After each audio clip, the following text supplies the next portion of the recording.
The following video is brought to you in part by the amazing Patreon producers you see before you. Here's the deal. Most of my videos don't stand a chance in hell of being monetized. If you want to support the channel financially, you can at patreon.com/616entertainment. You don't have to. All these videos are free, but if you'd like to, you have the option. I love you.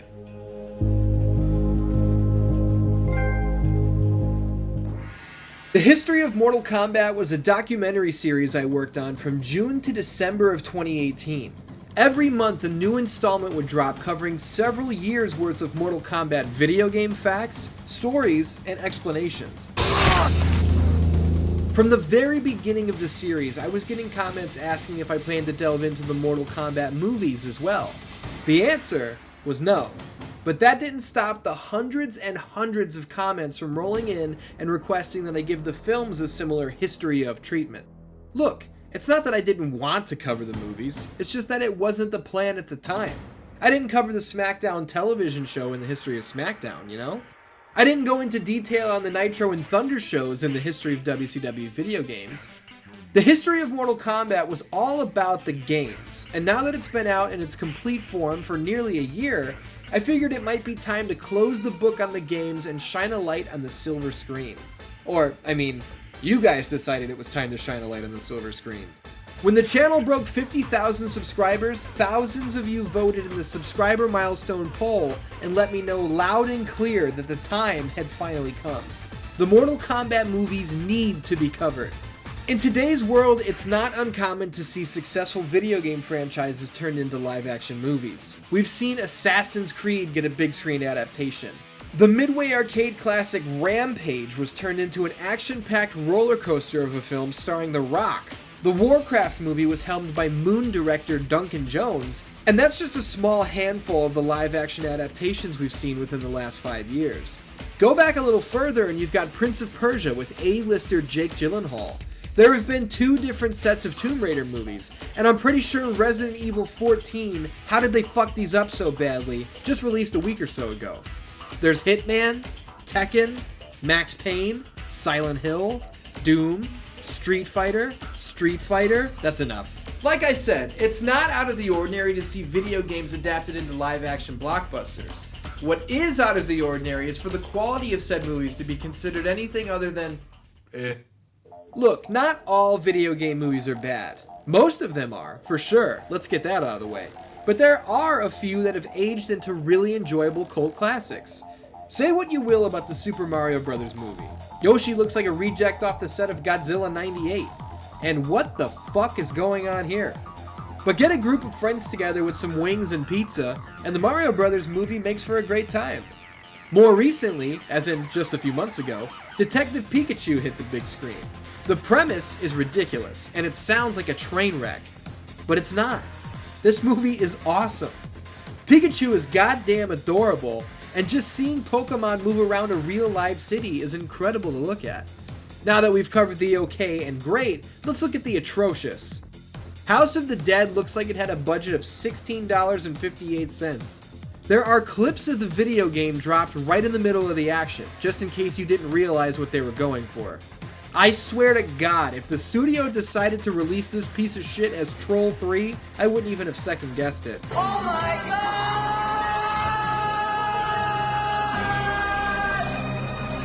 It might sound like I am way off topic, but I'm not. I think it's important to cover what video game movies have become over the years, because the Mortal Kombat films don't fall into just one category. We've got handfuls of good, we've got a hint of cult classic, and we've got a dash of dog shit to round it all off. Now that the groundwork is in place, I'm going to say something I never thought I would say.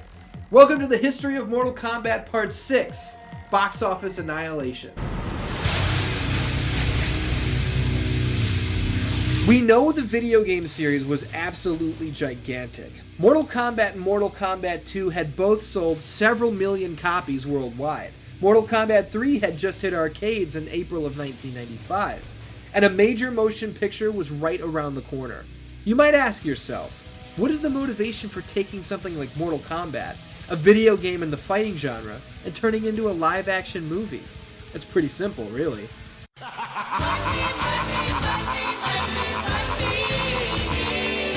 I mean, it's the truth.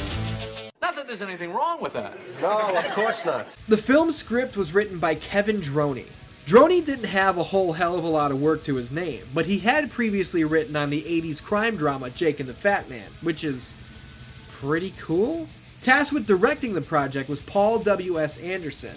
We recognize him today as the brains behind the Resident Evil films, Alien vs. Predator, Event Horizon, and more. But in 1995, when he signed on to direct Mortal Kombat, his previous works included Shopping, and that's it. As a fan of the games, you had to wonder what a live-action film based on Mortal Kombat might look like.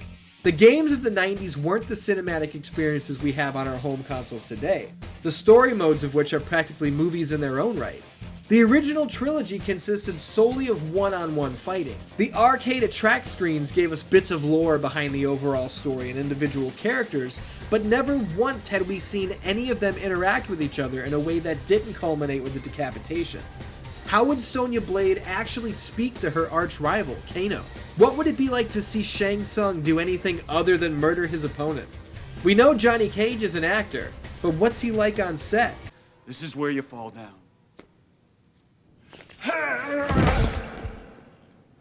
Where do you get these guys? Impressively enough, the movie actually answers all of these questions. Casting is important in any movie. You need voice talent for animated features, traditional actors for live-action films, so on and so forth. Finding the right person for the job can be tough, especially when it comes to an adaptation, where longtime fans of the franchise in question already have a set idea of what their favorite characters look and sound like. Finding the right person to play Liu Kang wasn't going to be easy. Liu Kang is a Shaolin monk, a highly skilled martial artist who, in the games, is the hero. He saves the day. They nailed it. Robin Shou may have already been steadily working and well known in Hong Kong, but this dude was born to play Liu Kang. He looks the part, he's a super legit martial artist, and he's got a hell of a war cry.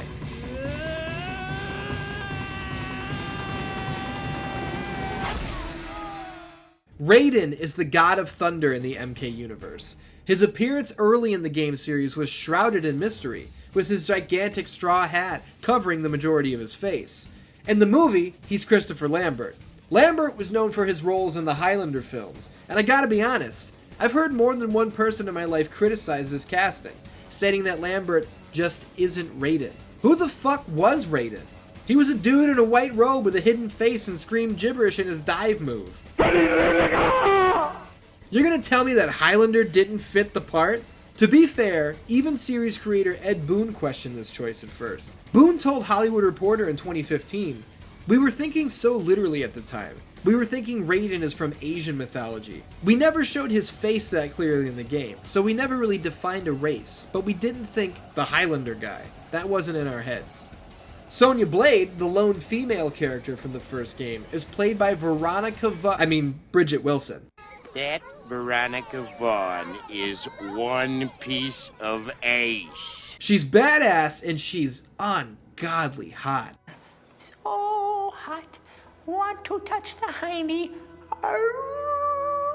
Interestingly enough, Bridget Wilson wasn't the first choice. That honor belongs to none other than Cameron Diaz. I'm not kidding. The woman that went on to become a major megastar nearly played Sonya Blade in the Mortal Kombat movie. She was cast, everything was set in stone, and she had to go and break her wrist before principal photography began. Lyndon Ashby steps in the shoes of Johnny Cage, and wouldn't you know it, he also wasn't the first choice for this role. The studio originally eyed Jean-Claude Van Damme for the role of Cage, but JCVD couldn't make the commitment, having already signed on to play Guile in Street Fighter, the movie. Was that the right choice? I don't know.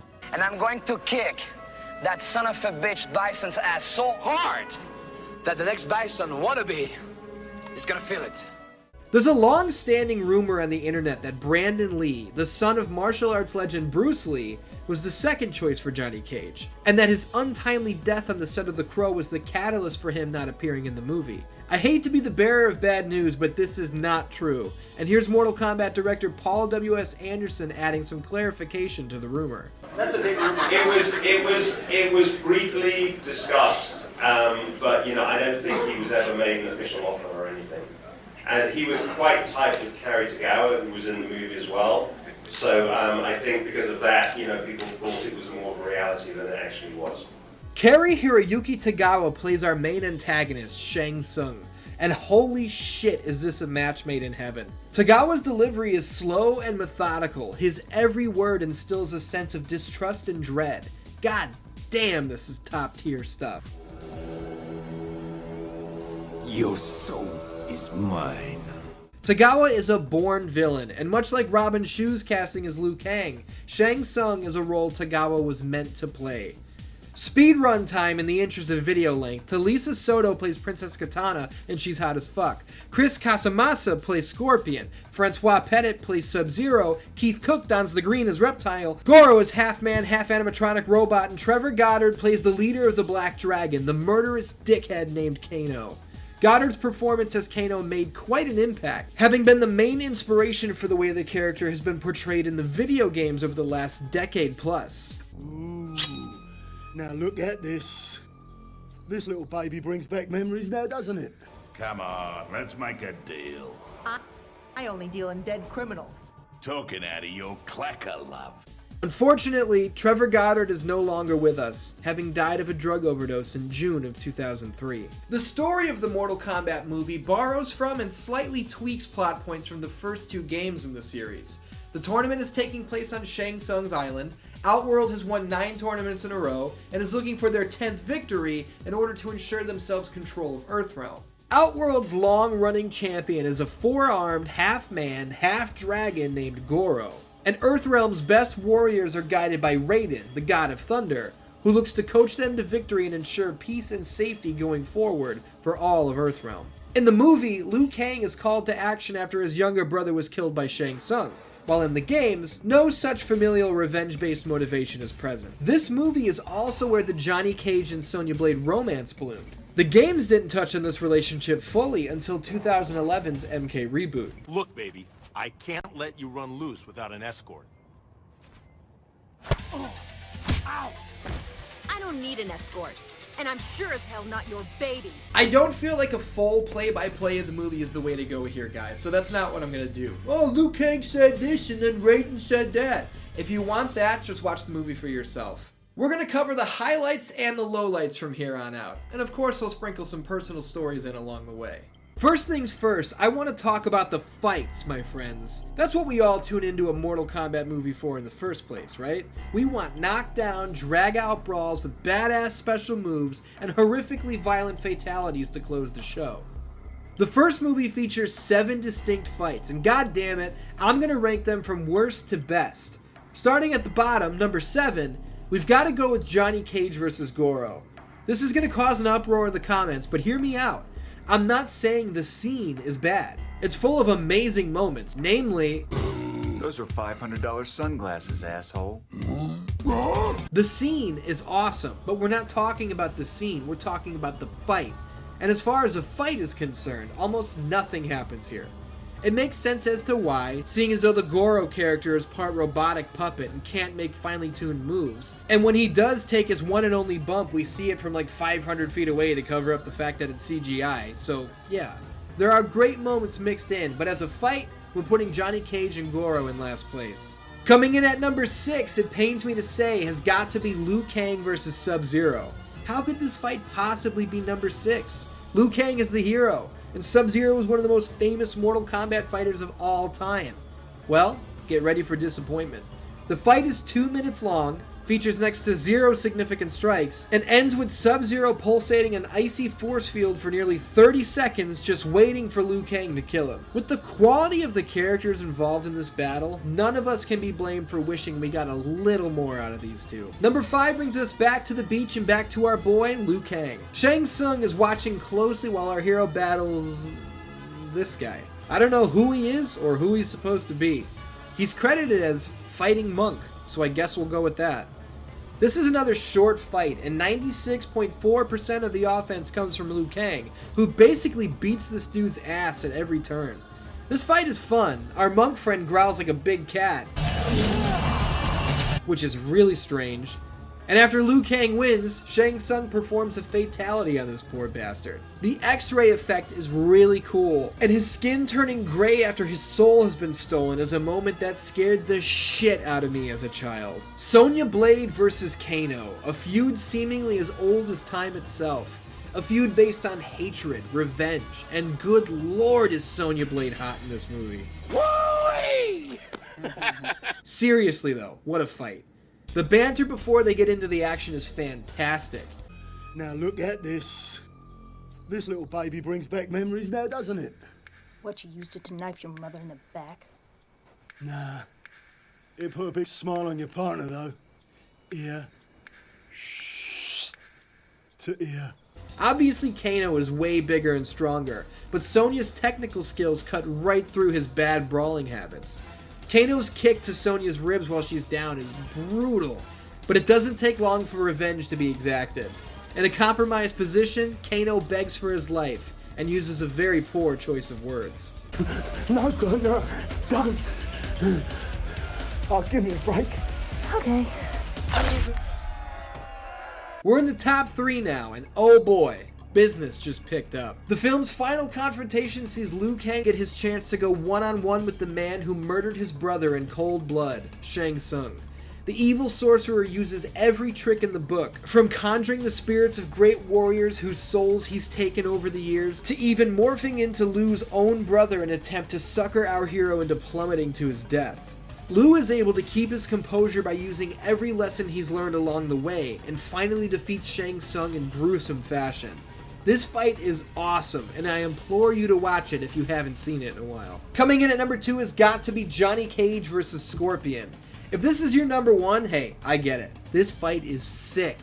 We begin in a forest so perfect it looks like each tree was planted with surgical precision. The appreciation for natural beauty only lasts a few seconds before Scorpion unleashes hell. Let's pause for a second. Seeing Scorpion's spear up close and personal in real life was insane. As a kid, I never really put much thought into what the hell his spear actually was. I just assumed it was a rope he had hidden in his gloves or something. A rope with an extremely sharp tip at the end of it. The Mortal Kombat movie takes some liberties here, to say the least. Fuck a rope up his sleeve, and fuck a sharp tip.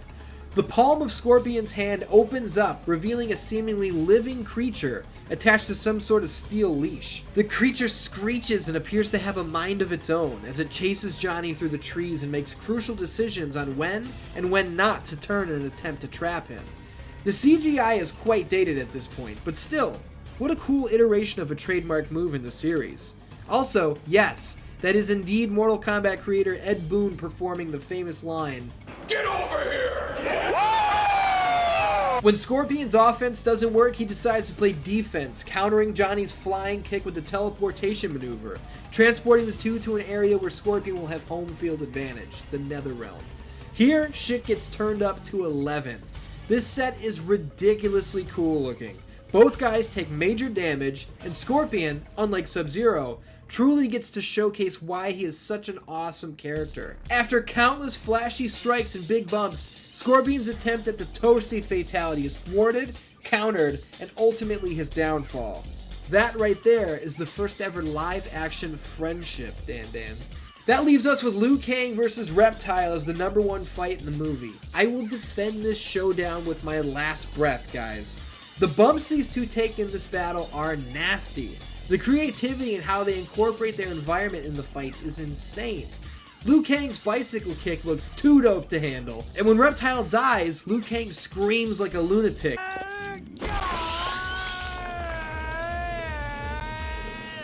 And Reptile seemingly turns into a pile of bugs? That's weird. The Mortal Kombat movie did many things right. It took plot points from the first 2 games in the series and somehow fit them together into a perfectly coherent movie. It took the characters from this universe and slotted them in, made them look every bit as cool as we always thought they were. So with all these positive aspects already covered, let's take a look at the parts that the movie didn't exactly stick the landing on. Right off the bat, what's the first thing that pops into your head when you hear the words Mortal Kombat?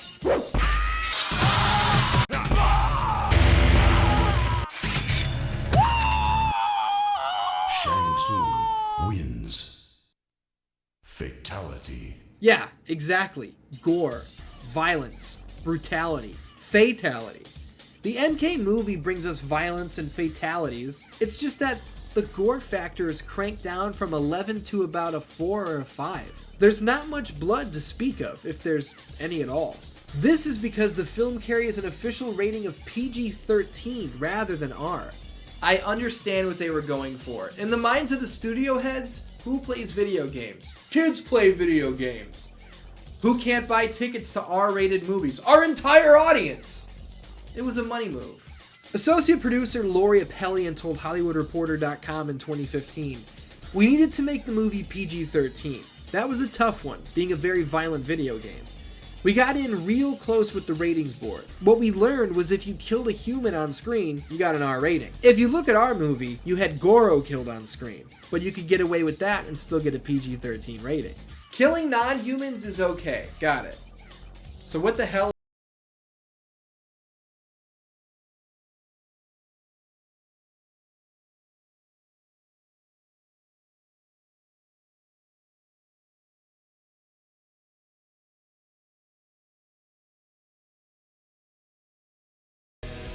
I'm a little confused by that quote because it doesn't seem to make any sense at all, but the deaths that we do get in this movie are awesome, so I'm not complaining. I always found it strange, even as a 5-year-old, that the movie doesn't feature the most iconic stage in the history of the franchise, the pit. There was nothing, and I mean nothing, more satisfying in video games than sending your opponent plummeting off a 30-foot-high stone bridge to their spiky death below. So where's the pit in the movie? One could argue that the pit isn't PG-13 friendly, but one could eat shit on that one, as Shang Tsung meets his doom by falling off a ledge and being impaled on spikes. Why didn't this fight take place on the pit? Ask yourself a question. How funny is Mortal Kombat? I'm talking about the first 2 games, the game this film borrows from. A logical conclusion would be that, well, they're not very funny at all. They're not supposed to be. But the movie sure is. You want me to carry your luggage? Yeah. I pay money, you carry the bags. Or is that too complicated? No. I got it.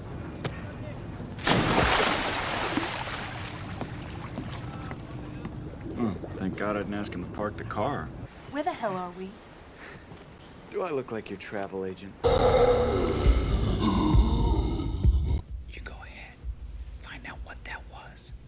Lou and I will wait right here. What? Katana went this way. I can smell a perfume. I smell something. Bullshit. I used to laugh my ass off at this movie. Hell, I still do. Comedy being so succinctly placed in between moments of tension and hostility perfectly balance out the dialogue, and ultimately keep the movie from taking itself too seriously, which would have been a crucial mistake. Another crucial mistake comes into play anytime someone decides to challenge Goro.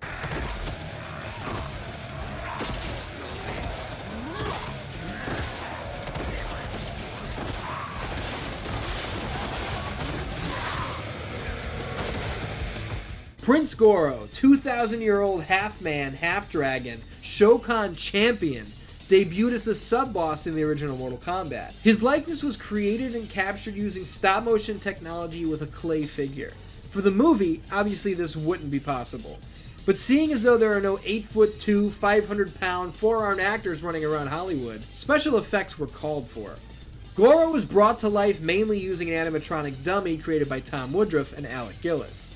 Side note, Tom Woodruff was the man inside the alien suit in Alien 3. The Goro puppet, as they called it, cost the studio more than $1 million to create.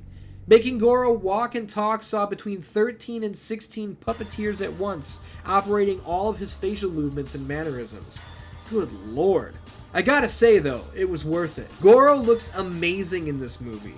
Can you imagine if they tried to include him through pure CGI? 1995's effects were not up to the task. It was not going to happen. Practical effects all the way. I thought I knew this movie like the back of my hand, but I learned some very interesting things while doing research for this video. I didn't know that Liu Kang vs. Reptile and Johnny Cage vs. Scorpion, the 2 best battles in the entire movie, weren't originally in the movie. Test audiences complained that there were not enough fight scenes, so those 2 were added after principal photography had already been finished. You'd imagine Robin Shou wishes the fans had been content with the original cut, as this stunt right here broke 3 of his ribs. Lyndon Ashby probably feels the same, as an errant axe kick to his kidney in the Scorpion vs. Johnny Cage scene left him urinating blood. There's a reason several of the stunts and strikes look rough. It's because from time to time, they were laying these shots in. Bridget Wilson even did all of her own stunts as Sonya Blade, a commitment which nearly turned catastrophic as she dislocated her shoulder filming the battle with Kano. Acting in the Mortal Kombat movie might sound like a dream come true, but I don't know, man. This shit seems rough. One of the most iconic pieces of Mortal Kombat history ever, without a shadow of a doubt, is the Mortal Kombat theme song from Techno Syndrome. This might be the greatest theme song of all time. If it's not the best, it's definitely up there. But what many MK fans don't realize is that up until a recent Mortal Kombat 11 trailer dropped, this song had never, ever been featured in the games. Not once, to my recollection. Hearing an updated version of this song in a trailer for MK11 had me marking out like a 9-year-old, and no, I will not apologize for that. On August 18th, 1995, the film would finally see its debut on the big screen. Audiences absolutely loved it, grading the movie with an A- cinema score. Most critics weren't so impressed. Mortal Kombat sits at a 58 out of 100 on Metacritic, with most reviews falling into the mixed or negative categories. All reviews are opinions, everyone's take is their own, so let's talk about facts. Mortal Kombat was the second biggest August opening of all time when it released. The film remained the #1 movie at the box office for 3 weeks straight, and on a budget of $18 million, it went on to gross over $122 million worldwide. Regardless of where you stood on the film's overall quality, the proof was in the numbers. The Mortal Kombat movie was a massive success. This movie will always have a special place in my heart. To this day, 15 years later, I love the sets, I love the costumes, I love the scary-ass Gorobot. Everything about it warms my heart. Adapting Mortal Kombat from an arcade fighter up onto the silver screen was a major risk, but it was a risk that paid off big time. A sequel was definitely on the way, and oh man, this is gonna be something. As a kid, I couldn't wait for a follow-up to the first Mortal Kombat movie. It was during an episode of WCW Monday Nitro that my brother and I first laid eyes on the commercial for Mortal Kombat Annihilation. We were floored. I remember turning to my dad and asking him if we could go see it, to which he answered, "I don't think so." This was very uncharacteristic of him, as he was always a fan of the games. He even used to play them with my brother and I. We were disappointed at the time, but looking back on it, my dad knew what my brother and I didn't. It looked fucking terrible. At this point in late 2019, Mortal Kombat Annihilation has been out for over 20 years. That makes me feel older than you can possibly imagine, but that's besides the point. For 20 years now, you've watched countless videos, you've read countless articles about how bad this movie is. I hate to be the bearer of bad news, Dan Nans, but all those articles, all those videos, they were right. This movie is so bad. It's almost unbelievable. But don't just take my word for it. Take Lyndon Ashby's, the actor who played Johnny Cage in the first film. Upon receiving the script for Annihilation, Ashby turned down the role of Johnny Cage, leading to a recasting of one of the film's lead characters. But it didn't stop there. Bridget Wilson turned down the opportunity to return as Sonya Blade for a part in another movie. This led to Sandra Hess stepping in as the second main character to be completely recasted. Thank God Christopher Lambert stuck around as Raiden. Oh wait, no he didn't. He left the Raiden role in the dust, only for James Remar to step into the shoes of the Thunder God. We don't have all day to cover this stitched together band of recasts and returns, but it's worth noting that the roles of Scorpion, Jax, and Reptile have also been recasted. Literally the only 2 actors to stick around from Mortal Kombat to Annihilation are Robin Shou as Liu Kang and Talisa Soto as Kitana. Last but certainly not least in the replacement department, even director Paul W.S. Anderson walked away from the film in order to direct Event Horizon. If this right here didn't spell doom from the start, I don't know what does. This film picks up right where the last one left off. Literally, the exact second. They're all wearing completely different clothing, but I mean, what does that matter when all the characters are played by completely different human beings anyway? Look, the point is this. From the very start, Annihilation makes the entire first movie feel completely pointless.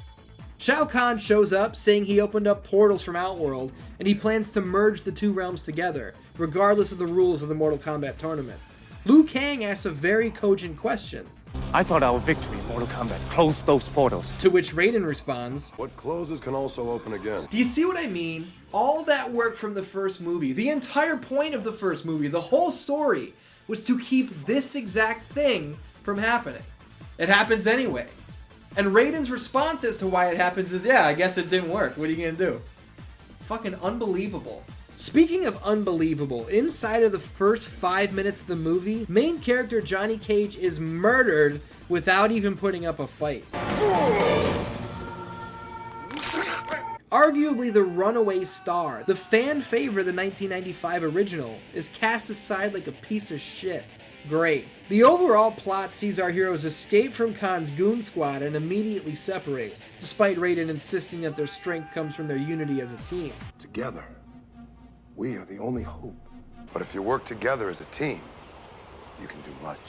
What about us? The two of you will travel to the Hopi Mesa. I will speak with the Elder Gods, and I will demand answers for what Shao Kahn has done. Raiden goes looking for the Elder Gods, Sonya seeks out her partner Jackson Briggs, and Liu Kang and Kitana head out into the desert looking for Nightwolf, who apparently holds the key to defeating Shao Kahn. How do you suppose they travel to their given destinations? I mean, I'd assume they'd use Raiden's portals, right? They're instantaneous. Time is of the essence when the world's gonna fucking end.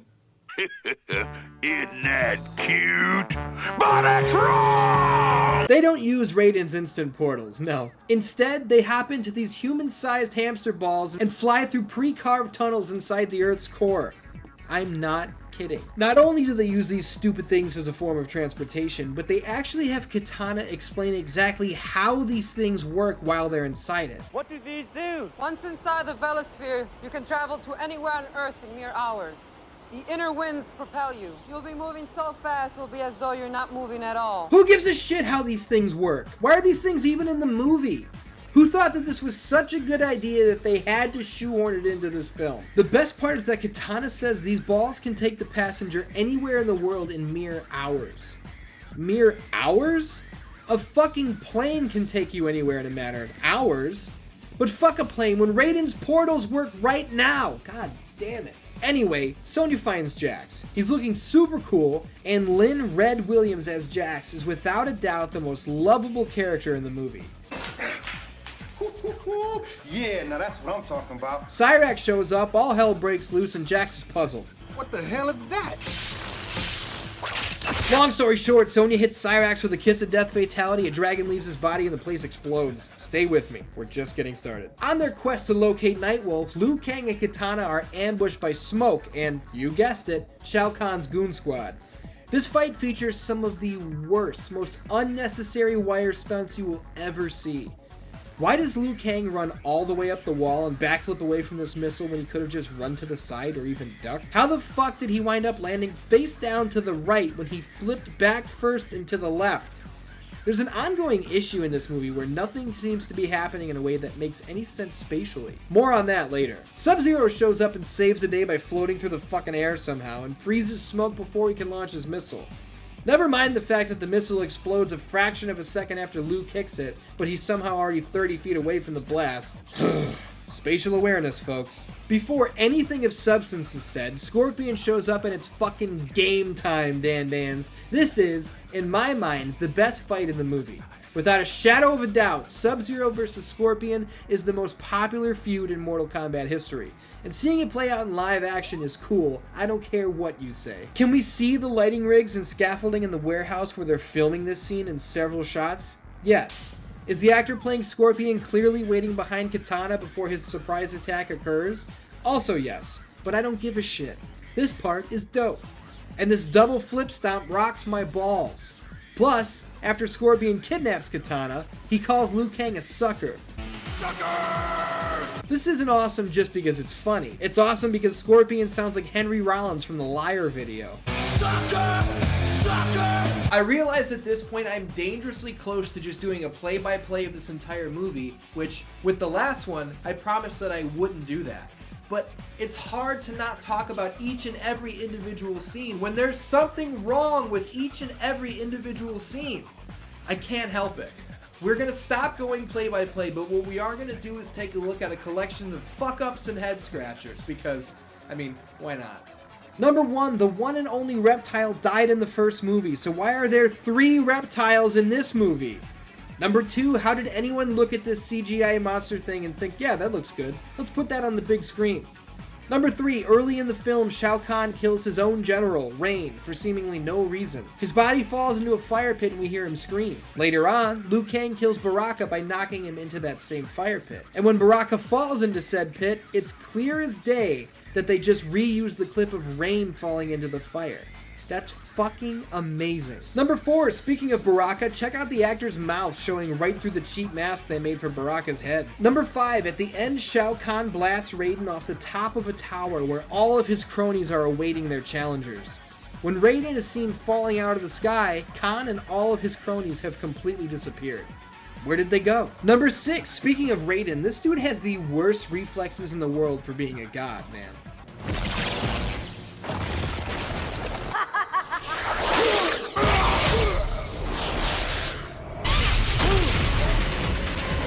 Number 7, when Liu Kang finally does track down Nightwolf, he's told he has to pass 3 tests.